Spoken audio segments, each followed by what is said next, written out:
I'm Ralf. I'll be around later, so I'm not going to tell you a lot about myself. I'm going to go straight into the stuff, and that is my currently favorite subject with this, which is Lean Startup versus German enterprises. So I've started helping a few companies to apply Lean Startup because I became an evangelist by accident. I was just telling too much stuff, how it fascinated me and how it helped me and how much I was missing it in my professional career before once I got in touch with it. So, here's a few things. First, a perfect match. I have two assets, so things that help you in enterprises and then make it perfect to apply Lean Startup in three typical issues. Asset number one, if you're an established company, you already have the most important thing, which are customers.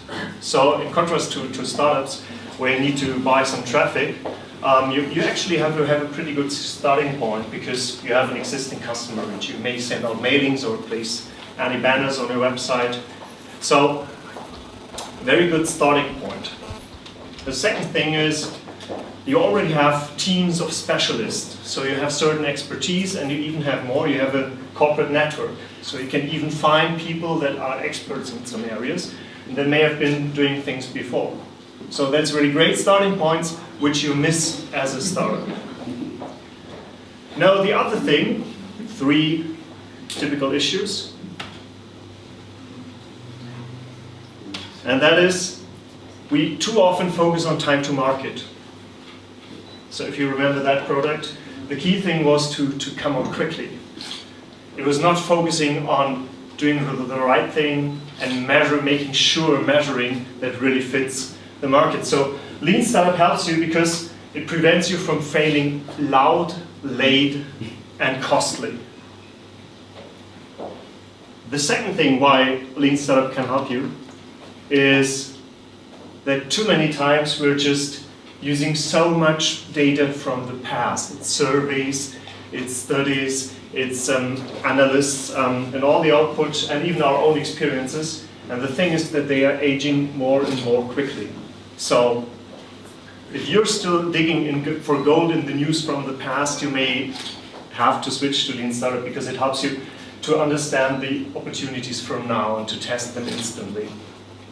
And the third thing, and actually one of my favorites, is if you ever wonder how roadmaps or opportunity backlogs are prioritized and how decision making is done, you know that there is some certain sorts of business games.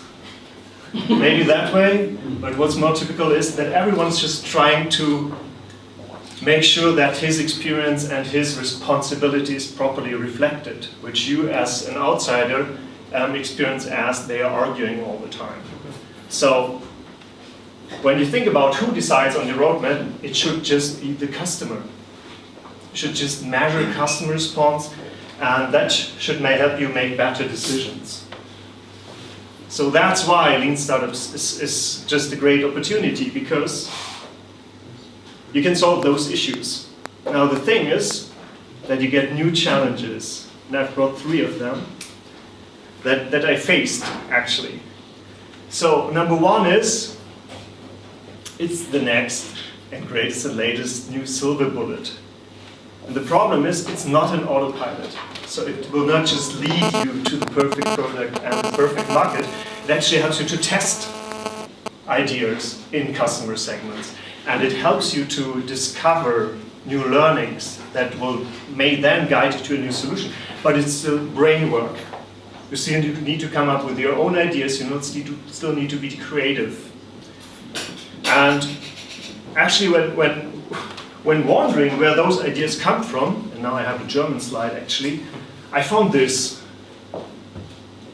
That is the German translation from Eric's book. And it has one thing that the English version does not have, and that is those lines. And I guess we cannot blame the translator, but what it says there, it's faster, it's risk-free, and it must be successful.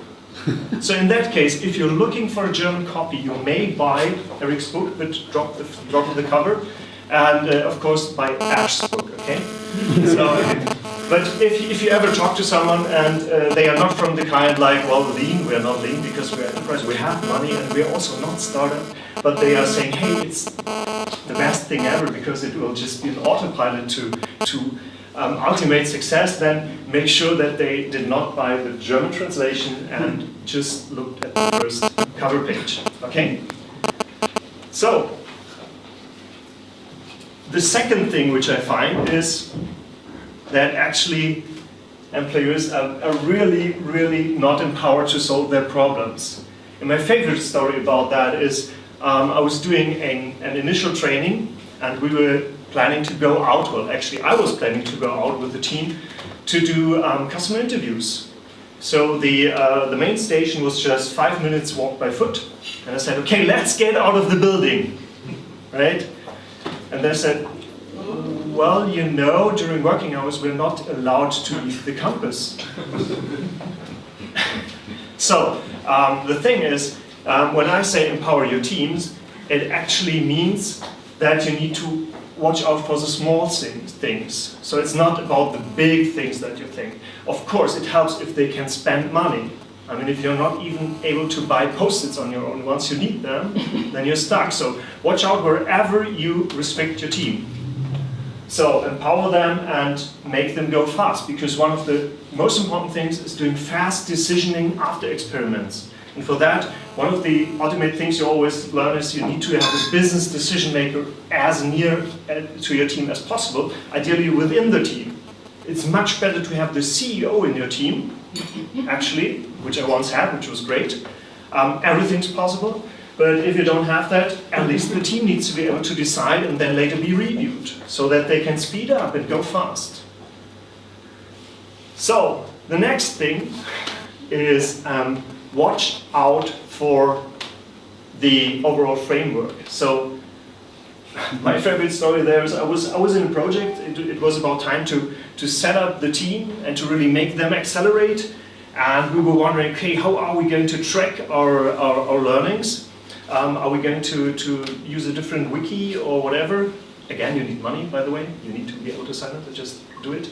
And it was fun because on the 4th day of the project, I got an email from the chief archive manager. And she was telling me, she was sending me a document about we call it Aktenplan. So that basically tells you which folders to put what information and what the headlines should be and stuff.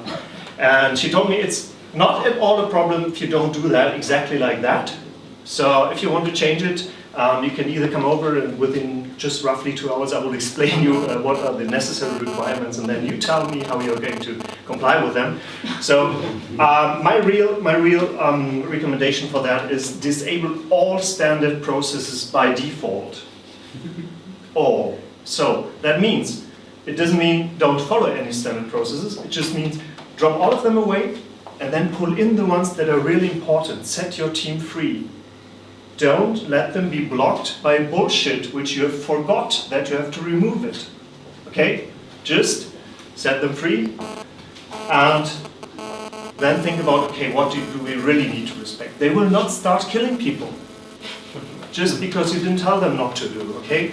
So they have their own brains, they already are blocked by themselves.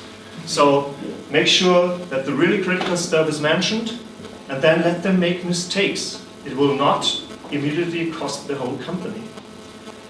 Except for one thing. And that is, don't mess with your brand.